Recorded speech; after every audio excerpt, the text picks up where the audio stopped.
प्रिय विद्यार्थियों नमस्कार। प्रतिष्ठा क्लासेस के इस ऑनलाइन प्लेटफॉर्म पे आपका स्वागत है। इलाहाबाद उच्च न्यायालय ने आपको बेहतर भविष्य बनाने के लिए एक अवसर प्रदान करने जा रहा है। इलाहाबाद उच्च न्यायालय द्वारा परीक्षाएं होती है, लेकिन जिला सत्र न्यायालयों में उनकी पोस्टिंग होती है। तो देखिए उसी क्रम को आगे बढ़ाते हैं। ग्रुप सी और डी की भर्ती परीक्षा 2026 है। ग्रुप सी है और ये इलाहाबाद उच्च न्यायालय ही भर्ती परीक्षा लेती है। विभिन्न सत्र न्यायालयों से पूछती है कि आपके पास किसका किसका पद खाली है। वो पद का अपना विवरण देते हैं। इलाहाबाद उच्च न्यायालय उनकी परीक्षा कंडक्ट कराती है। उनकी नियुक्ति कराने के बाद, सत्यापन करने के बाद उनके पद का नियुक्ति उनका उसे जिला सत्र न्यायालय में कर देती है सिलेक्शन कराने के बाद। ठीक है, आप देखो यहाँ से ग्रुप सी और डी की भर्ती 2026 है। नोटिफिकेशन अभी जल्दी से आने वाला है। इसकी योग्यता की बात करेंगे, हम पदों की संख्या की बात करेंगे, परीक्षा तिथि की बात करेंगे, पाठ्यक्रम की बात करेंगे, वेतन की बात करेंगे। ठीक है, और तैयारी कैसे करें इसकी भी हम बात करेंगे। यहाँ पे आप देखो पहला क्या है, यहाँ से इलाहाबाद उच्च न्यायालय में भर्ती परीक्षा high court, Allahabad high court group C और डी की भर्ती 2026। भर्ती में पद क्या क्या है ये आपको देखना है। स्टेनोग्राफर है, जूनियर असिस्टेंट है, ड्राइवर है और ग्रुप डी की है परीक्षा। संपूर्ण जानकारी के लिए पैटर्न एबिलिटी सिलेक्शन प्रोसेस है, आपको मिल जाएगा संपूर्ण जानकारी। आप देखो यहाँ से संपूर्ण जानकारी क्या क्या है। भर्ती ओवरव्यू क्या है, पूरा विवरण क्या है, एग्जाम बॉडी क्या है, परीक्षा संस्था क्या है, परीक्षा कौन संस्था लेती है, हाई कोर्ट की तो वैकेंसी परीक्षा कौन संस्था लेती है, इलाहाबाद हाई कोर्ट की परीक्षा एनटीए लेती है, एनटीए द्वारा आयोजित होती है, एनटीए द्वारा आयोजित होती है। पोस्टिंग लोकेशन स्थान क्या होता है, यूपी के जिला न्यायालयों में पोस्टिंग होती है, जैसा कि हम आपको बता रहे थे। अनुमानित रिक्तियां क्या है, एक्सपेक्टेड वैकेंसीज कितनी है, 4000 से 5000 पद अनुमानित है। पद बढ़ भी कर सकते हैं और घट भी सकते हैं, इस बात को ध्यान देना, लेकिन थोड़ी बहुत वेरिएशन आती है। नोटिफिकेशन की स्थिति शीघ्र है, जल्द से जल्द आ जाए। जैसे अभी आरओ की सब प्रक्रिया चल रही है, अब उसका परीक्षा डेट उठाने वाला है, उसी के बाद ये भी करा लेंगे, जल्द से जल्द ही आ जाएगा। रिक्रूटमेंट प्रोसेस क्या है, ड्यूरेशन प्रक्रिया की अवधि कितनी है, 5 से 6 महीने में ज्वाइनिंग करा लेता है। ये वैकेंसी देते हैं, फॉर्म भराते हैं 1 महीने के अंदर, उसके अगले महीने में परीक्षा ले लेते हैं, उसके 1-2 महीने में रिजल्ट दे देते हैं। फिर रिजल्ट देने के बाद आपका सत्यापन करने के बाद भेज देते हैं जिला न्यायालयों में नियुक्ति के लिए आपको। ठीक है, और उसमें क्या है ना कि प्रदेश के किसी भी जिला न्यायालय में आपको भेजा जाएगा। अगर आपको अपने अनुसार जिला न्यायालय चयन करना हो तो आप मेरिट में अच्छा नंबर लाइए। ठीक है, अगला क्या है देखिए, उस चरण को आगे बढ़ाते हैं। स्टेनोग्राफर ग्रेड 3 है, स्टेनोग्राफर ग्रेड 3 है, हिंदी और इंग्लिश का है। ग्रुप सी क्लर्कियल ग्रेप है, जूनियर असिस्टेंट है और पैड अप्रेंटिस है। ये 2 पोस्ट हैं आपका। ड्राइवर है, 4th लेवल का ये पोस्ट होता है, 4th क्लास का होता है। ग्रुप डी का है, पीयून है, चौकीदार है, माली है, स्वीपर है, प्रोसेस सर्वर है, ट्यूबवेल ऑपरेटर है, लिफ्टमैन है। इतने पोस्ट हैं। पीयून है, चौकीदार है, माली है, स्वीपर है, प्रोसेस सर्वर है, ट्यूबवेल ऑपरेटर है और लिफ्टमैन है, ये पोस्ट है। ठीक है, पोस्ट क्या क्या एक बार और देख ले। स्टेनोग्राफर है, ग्रेड 3 है, हिंदी इंग्लिश, क्लर्कियल ग्रुप है, इसमें ग्रुप सी में आता है, जूनियर असिस्टेंट और पैड अप्रेंटिस का है। ठीक है, ग्रुप डी में क्या है, पीयून है, चौकीदार है, माली है, स्वीपर है, प्रोसेस सर्वर है और ट्यूबवेल ऑपरेटर है, लिफ्टमैन है। इतना है वैकेंसी। ठीक है, आगे चलते हैं। आगे क्या है, शैक्षणिक योग्यता क्या होना चाहिए आपके पास। जो शैक्षणिक योग्यता है देखिए, स्टेनोग्राफर के लिए क्या होना चाहिए, graduation plus CCC plus steno certificate.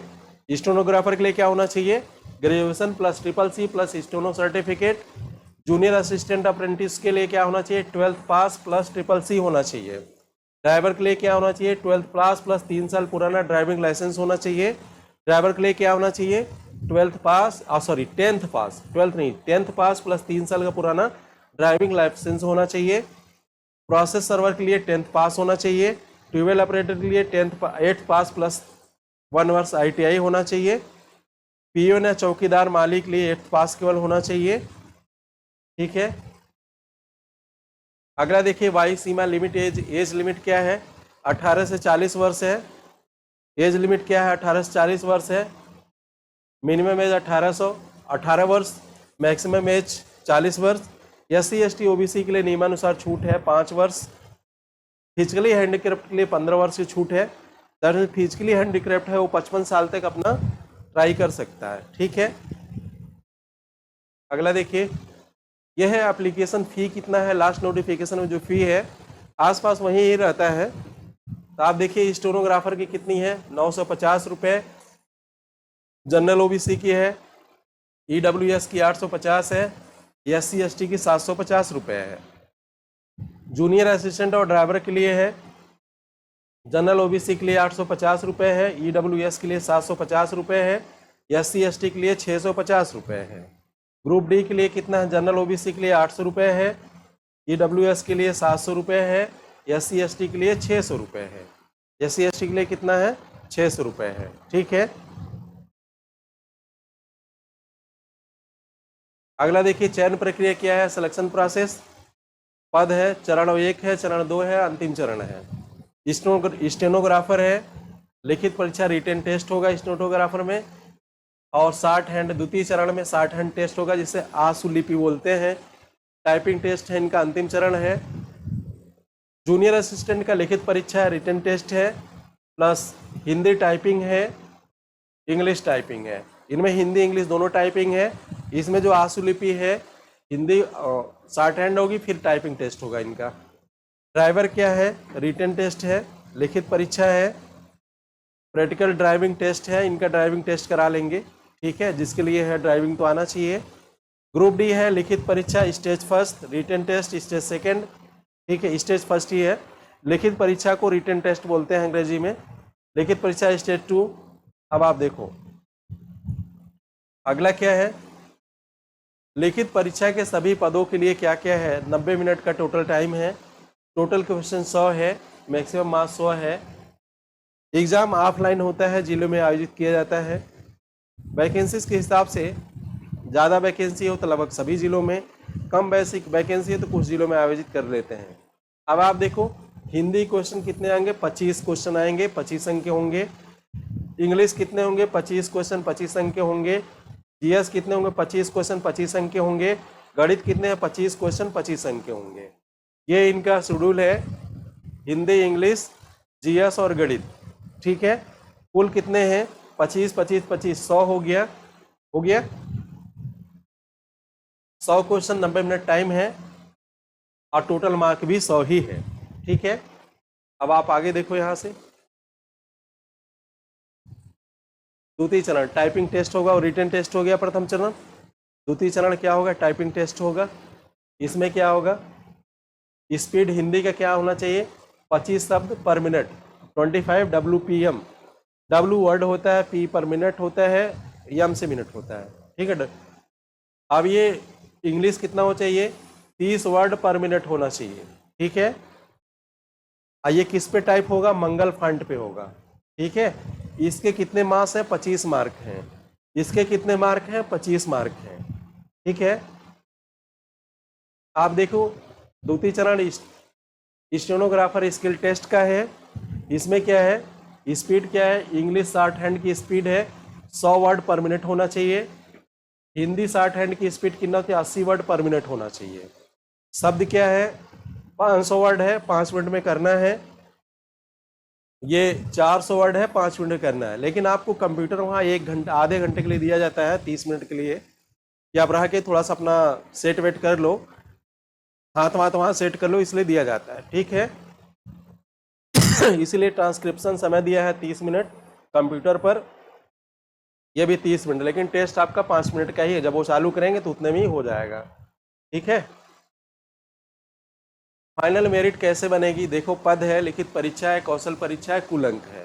ठीक है, अब देखो यहाँ से दिखा है, अगर बात करें हम यहाँ से तो देखो जूनियर असिस्टेंट है, रिटन टेस्ट है, 100 अंक का है, बहुत अच्छा पद है ये। टाइपिंग टेस्ट है 50 अंक का, 150 अंक हो गया। 100 रिटन टेस्ट है, आप बताएं 25 25 25, 50 अंक का टाइपिंग है, कुल 150 अंक हो गया। स्टेनोग्राफर रिटन कितना है, अवेलेबल नहीं है। अब आप देखो ये कितना, स्टोन एंड टाइपिंग 200 अंक का है, कुल 200 अंक हो गया। ठीक है, अगला देखो ग्रुप डी है, 100 अंक का है, 100 अंक ये है, ठीक है। कौशल होना परीक्षा के लिए 200 अंक हो गया, ठीक है। ड्राइवर बाकी सब लिखा है एज इट इज। आप यहाँ देखो कट ऑफ पिछली बार कितना गया था, जूनियर असिस्टेंट का 86 गया था। अब इसमें जूनियर असिस्टेंट का कितना गया था, 86 गया था। आइए जो पेपर है, ठीक है, थोड़ा अच्छा पूछ लिया था बच्चों के हित में, पेपर ठीक था, बैलेंसिंग पेपर था।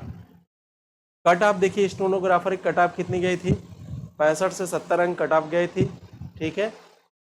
अब आप देखो आगे देखो, नो आप देखो कैसे तैयारी करें। मेन मसला ये आता है कि आप वैकेंसी के विषय में सारा कुछ जान गए, कहीं मिल जाएगी, लेकिन तैयारी कैसे करें ये मेन मसला है कि आप तैयारी कैसे करें, ठीक है। तो आप देखो यहाँ से तैयारी कैसे करें। स्टेज फर्स्ट में नोटिफिकेशन का इंतजार न करें, तैयारी आज से शुरू करें। फिर दूसरा क्या है, हिंदी गणित सबसे स्कोरिंग विषय है, हिंदी में भी आप पूरा कर सकते हैं, गणित में भी पूरा कर सकते हैं, ठीक है। दूसरा क्या है, डेली 1 घंटा टाइपिंग और शॉर्ट हैंड प्रैक्टिस करना अनिवार्य है। अभी से आप करेंगे तो 6 महीने का, लगभग 5 से 6 महीने का आपको समय मिल जाएगा, या वैकेंसी 1 महीने बाद आएगी तो 7 महीने का समय मिल जाएगा, 6 महीने का। 6 महीने में आप बेहतर कर सकते हैं। Stage four PQI previous year question जरूर हल करें। प्रीवियस कई सालों से परीक्षा ऑर्गेनाइज कर रहा है, NTA द्वारा ही हो रहा है हाई कोर्ट में। तो प्रैक्टिस सेट आपको पेपर मिल जाएगा, हुबहू जो पेपर आया वो मिल जाएगा, उससे प्रैक्टिस सॉल्व करें, ठीक है। तो PQI पिछले ईयर का क्वेश्चन आप सॉल्व करें, ठीक है।